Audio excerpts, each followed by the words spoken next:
Hi friends, నేను మీ Ashok Kumar. Welcome to Ashoka online academy. VRO వ్యవస్థ రద్దయింది. మళ్ళీ కాంగ్రెస్ గవర్నమెంట్ అధికారంలోకి వచ్చిన తర్వాత ఆ విఆర్ఓ వ్యవస్థని పునరుద్ధరిస్తామని కొత్తగా గ్రామ రెవెన్యూ చట్టం ధరణి స్థానంలో కొత్తగా గ్రామ రెవెన్యూ చట్టాన్ని తీసుకురావడం జరిగింది. దానికి అనుగుణంగా ఉద్యోగాలు వేస్తామని కూడా స్పష్టం చేశారు. అయితే ఆ విఆర్ఓని, విలేజ్ రెవెన్యూ ఆఫీసర్ని, ఒకప్పుడు పట్వారి అనే పేరు విఆర్ఓగా మారింది. ఆ విఆర్ఓని కేసీఆర్ గవర్నమెంట్ తొలగించింది. తొలగించిన స్థానంలో ఈ కాంగ్రెస్ గవర్నమెంట్ ఇవాళ కొత్త రెవెన్యూ చట్టం తీసుకొచ్చి దానికి అనుగుణంగా ఇవాళ కొత్త ఉద్యోగాలు వేయడానికి సిద్ధమవుతుంది. ఆ నేపథ్యంలో ఒక జీవోని కూడా జారీ చేసింది. మరి ఆ కొత్త ఉద్యోగాలు ఎన్ని ఉండవచ్చు, అలాగే ఏజ్ ఎంత, సిలబస్ ఏముండవచ్చు లాంటి అంశాలని మనం ఈ వీడియోలో చూసే ఒక ప్రయత్నం చేద్దాం. ఇక్కడ చూడండి, జీపీఓ గ్రామ పరిపాలన ఆఫీసర్, గ్రామ పాలన ఆఫీసర్ విఆర్ఓ స్థానంలో వచ్చింది.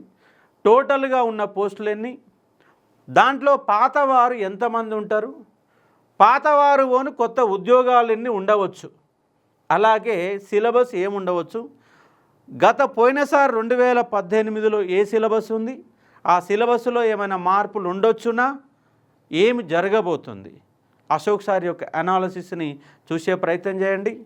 అలాగే దీనికి సంబంధించి అశోక ఆన్లైన్ అకాడమీ కోచింగ్ను కూడా ఇవ్వడం జరుగుతుంది.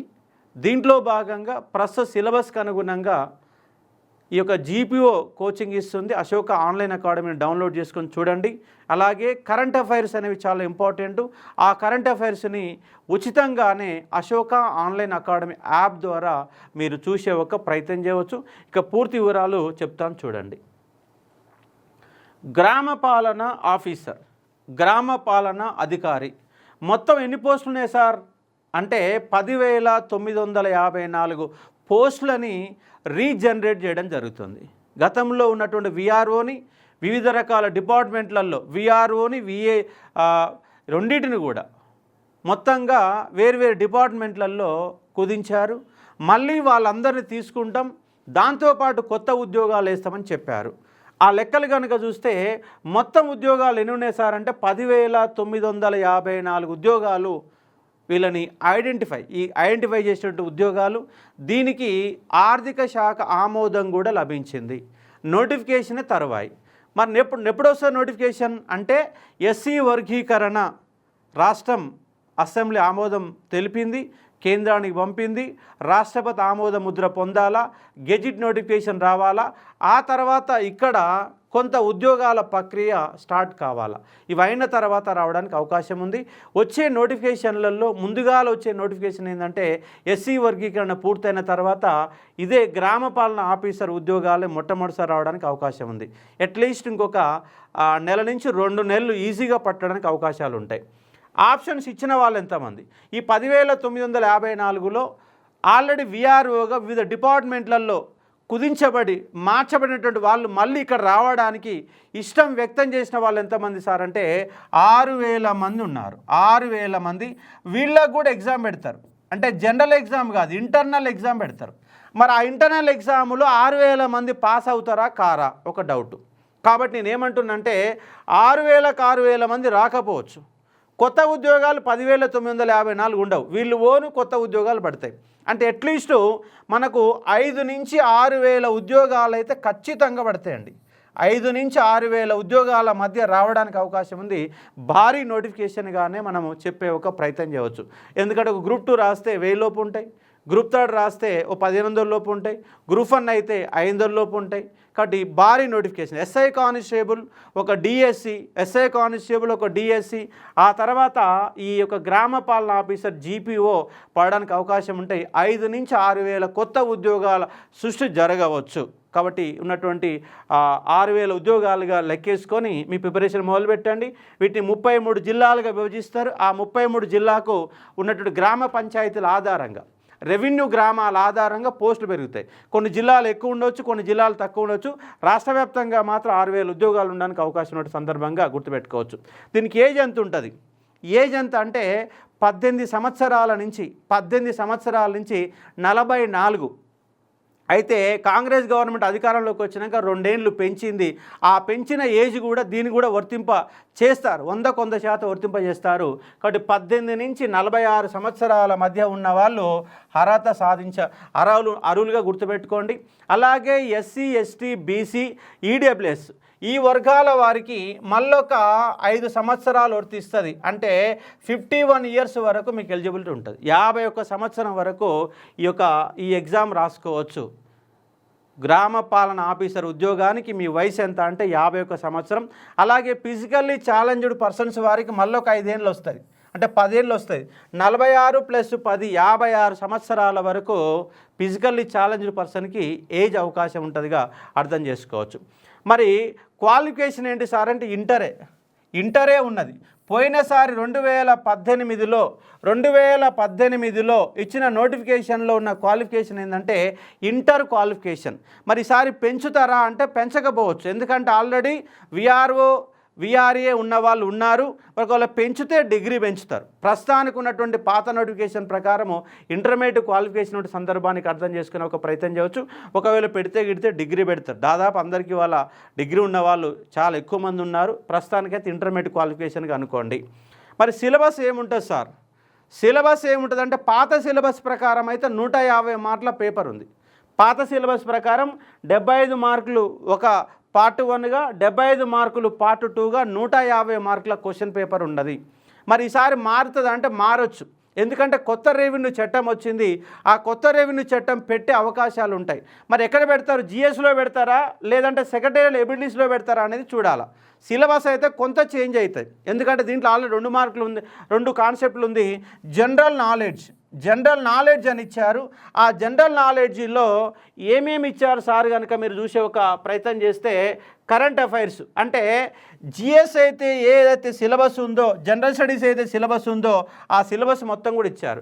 Current affairs, international, national, regional, అలాగే జనరల్ సైన్స్ అంటే మొత్తం కూడా వచ్చేస్తుంది. దాంతోపాటు disaster management, geography and economy of India and Telangana, Indian constitution, salient feature, Indian political system, government, panchayati raj and rural development, modern Indian history with focus Indian national movement. Only Indian హిస్టరీలో national మూవ్మెంటే, modern history మాత్రం అడిగారు.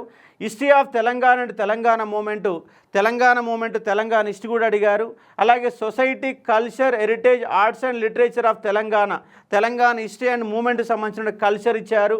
అలాగే policies of Telangana state అంటే తెలంగాణ రాష్ట్ర ప్రభుత్వ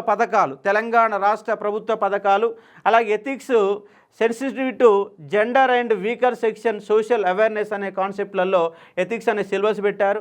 అలాగే మరొక 75 మార్కులకు సంబంధించి సెక్రటరీ ఎబిలిటీస్ అని ఇచ్చారు. Basic English, mental ability, logical reasoning, అలాగే న్యూమరికల్ ఎబిలిటీస్, ఆర్థమెటికల్ ఎబిలిటీస్ అని చెప్పేసి సిలబస్ ఇచ్చారు. ఇదొక 75 మార్కులు పాత పేపరు. ఇప్పుడు కొత్తగా ఏమొస్తుంది సార్ అంటే రెవెన్యూ చట్టం వస్తుంది. రెవెన్యూ చట్టం అయితే ఖచ్చితంగా పెడతారు సార్. రెవెన్యూ చట్టం అనే సిలబస్ పెట్టడానికి అవకాశం ఉంటుంది. 150 మార్కుల పేపర్ ఉంది. ఈ సిలబస్ సంబంధించి ఈ యొక్క రెవెన్యూ చట్టం తప్ప మిగతా సిలబస్ మొత్తం కూడా ఆల్రెడీ మనం డిజైన్ చేసాం. కొత్త సిలబస్ ఏం కాదు, పాత సిలబస్. అశోక ఆన్లైన్ అకాడమీ యాప్ను డౌన్లోడ్ చేసుకునే ఒక ప్రయత్నం చేయండి. దాంట్లో ఆల్రెడీ మనకు ఆన్లైన్ క్లాసెస్ మొత్తం ఉన్నాయి. ఏప్రిల్ 1 నుంచి ఆఫ్లైన్ క్లాసెస్ కూడా స్టార్ట్ చేస్తాం. ఏప్రిల్ 1వ తారీఖు నుంచి ఈ జీపీఓకి సంబంధించినటువంటి ఆఫ్లైన్ క్లాసెస్ కూడా మనం స్టార్ట్ చేస్తూ ఉన్నాం. అలాగే SI constable and group 2 and group 3 English medium, Telugu medium classes అనేవి స్టార్ట్ అవుతూ ఉన్నాయి. అంశాన్ని మీరు చూసుకునే ఒక ప్రయత్నం చేయవచ్చు. కాబట్టి మనకు ఇదేమో పార్ట్ మ్యాథ్స్ బ్యాక్గ్రౌండ్ నేపథ్యంలో arithmetic, reasoning and English and general studies అనేది, ఎందుకంటే ఇంగ్లీష్ కూడా ఇక్కడనే పెట్టాలి కానీ ఇక్కడ ఇచ్చారు, ఎందుకంటే అది ఆ సెక్రటరీ ఎబిలిటీస్ అనే కాన్సెప్ట్లలో ఇంగ్లీష్ అనే కాన్సెప్ట్ ఉంటుంది కాబట్టి అర్థం చేసుకునే ఒక ప్రయత్నం చేయవచ్చు. కాబట్టి మార్కులు ఇక్కడ చూడండి, general knowledge and secretary abilities, general knowledge 75 మార్కులు, సెక్రటరీ ఎబిలిటీస్ 75 మార్కులు, మొత్తంగా 150 క్వశ్చన్లు, 150 మార్కులు, 150 నిమిషాలు, 150 క్వశ్చన్లు. అలాగే మార్కులు కూడా 150. ఈచ్ క్వశ్చన్ ఒకటే మార్క్ ఉంటుంది. మొత్తంగా 150 క్వశ్చన్లతో ఎగ్జామ్ పెడతారు. ప్రీవియస్లో పెట్టారు, ఇప్పుడు కొత్తగా పెడితే సిలబస్లో రెవెన్యూ చట్టం పెట్టడానికి అవకాశాలు ఉన్నాయి. ఖచ్చితంగా పెట్టాలి కూడా. ఎందుకు పెట్టాలి సార్ అంటే రెవెన్యూ చట్టం గురించి ఎలా ఉన్నప్పుడు, రెవెన్యూ వ్యవస్థ గురించి ఎలా ఉన్నప్పుడు రెవెన్యూ అధికారి ఎట్లా పనిచేస్తారు అనేది కాన్సెప్ట్ కాబట్టి ఈ కొత్త సిలబస్ పెడతారు. లాస్ట్ టైం పంచాయతీ సెక్రటరీకి ఆ పంచాయతీ కార్యదర్శి నేపథ్యంలో పంచాయతీరాజ్ చట్టాన్ని సిలబస్ రూపంలో పెట్టారు కాబట్టి అది ఉన్నటువంటి అంశంగా మీరు గుర్తుపెట్టుకునే ఒక ప్రయత్నం చేయాలి. రెవెన్యూ చట్టం అనేది ఖచ్చితంగా పెడతారు కాబట్టి గ్రామ పాలన సంబంధించి 5 నుంచి 6,000 ఉద్యోగాలు ఖచ్చితంగా పడతాయి. ప్రిపరేషన్ మొదలు పెట్టండి. నోటిఫికేషన్ రావడానికి ఎట్లేదన్నా ఒక నెల నుంచి 2 నెలలు అయితే ఖచ్చితంగా పడితే పడ్డంగా చూస్తా సార్ అంటే వర్కౌట్ అయ్యేది కాదు కాబట్టి అర్థం చేసుకోండి. గ్రామ పాలన అధికారి GPO పాతవారు ఎంతమంది అంటే ఒక సగం మంది వేసుకోండి, 50-50. ఇక్కడ ఉన్నటువంటి ఉద్యోగాలలో మీరు కనుక 50-50 చూసుకునే ఒక ప్రయత్నం చేసి 50% ఉద్యోగాలు పడినా మనకు ఒక 11,000 నియర్ బై 11,000 ఉద్యోగాలు ఉన్నాయి. ఎంత 10,954 ఉద్యోగాలు ఉన్నాయి. 10,954 ఉద్యోగాలు ఉన్నాయి. దాంట్లో మనకు చూడండి మొత్తం ఉద్యోగాలు 10,954 అంటే 11,000 ఉద్యోగాలు. 11,000 ఉద్యోగాలలో 6,000 మందికి ఎగ్జామ్ పెడతారంటే అవి సగం మంది వస్తారంటే రావచ్చు, రాకపోవచ్చు. అంటే మినిమం 50% వేసుకున్న 5,500. వీటిలో 6,000 మంది సెలెక్ట్ అవుతారంటే కాకపోవచ్చు. కాబట్టి 6,000 ఉద్యోగాల వరకు వచ్చే అవకాశం ఉన్నటువంటి కాన్సెప్టు GPO గ్రామ పాలన అధికారి. కాబట్టి మంచి అవకాశం. ఎక్కువ సంఖ్యలో ఉద్యోగాలు పడతాయి. 33 జిల్లాలు.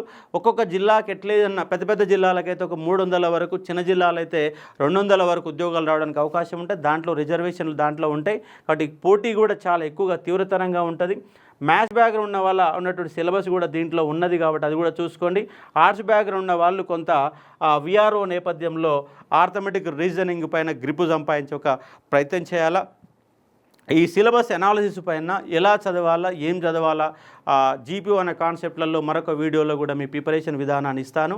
అశోక ఆన్లైన్ అకాడమీ ప్లేస్టోర్లో యాప్ ఉంటుంది. అశోక ఆన్లైన్ అకాడమీ ప్లేస్టోర్లో యాప్ ఉంటుంది. యాప్ డౌన్లోడ్ చేసుకోండి. దాంట్లో కోర్సు ఉంటుంది. ఆ కోర్సులో మీరు జాయిన్ అయ్యే ఒక ప్రయత్నం చేయవచ్చు. పోస్టు పేరు GPO. ఇంతకుముందు VRO ఉంది. VRO కాస్త GPOగా మారింది.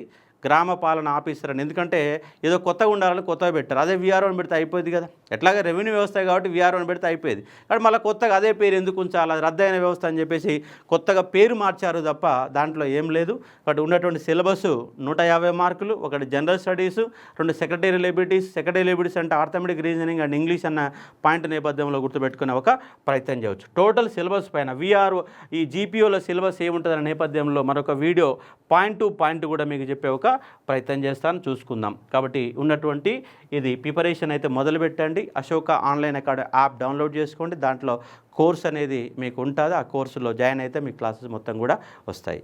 ఇది ఉన్నటువంటి సమాచారం. Thank you.